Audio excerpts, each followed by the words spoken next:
The yogis already discovered and documented the formula for success more than 5,000 years ago. And in his book, Yogananda reminded us of this fact, right? So I've been trying to reshape my mind to take on this endeavor because I want to lose some weight. I want to be a little fitter, right?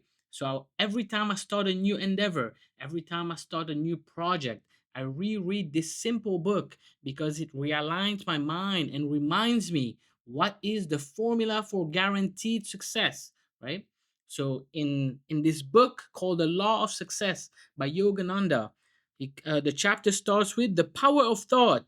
You demonstrate success or failure according to your habitual trend of thought, meaning how you habitually think will determine your success or failure.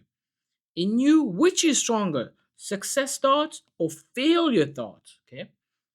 If your mind is ordinarily in a negative state, an occasional positive thought is not sufficient to attract success. But if you think rightly, you will find your goal even though you seem to be enveloped in darkness. Okay? So what is he saying? All he's saying is our mind is like a balance, okay? On one side you have failure, on one side you have success, right?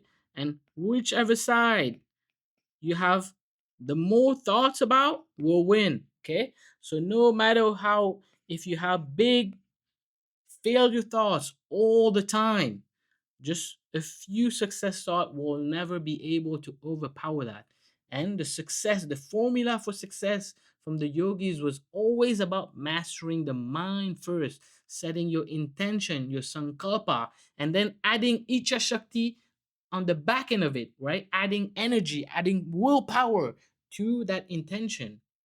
So what Yogananda is telling us here is we have to shape our mind to have more successful thoughts, ideas of us being successful more than the ones that make us fail. Okay. This formula is very, very clear, very, very simple, but also not as easy to ingrain in ourselves, right? Because it is our natural state to constantly find the flaws, to constantly find the complaints, right?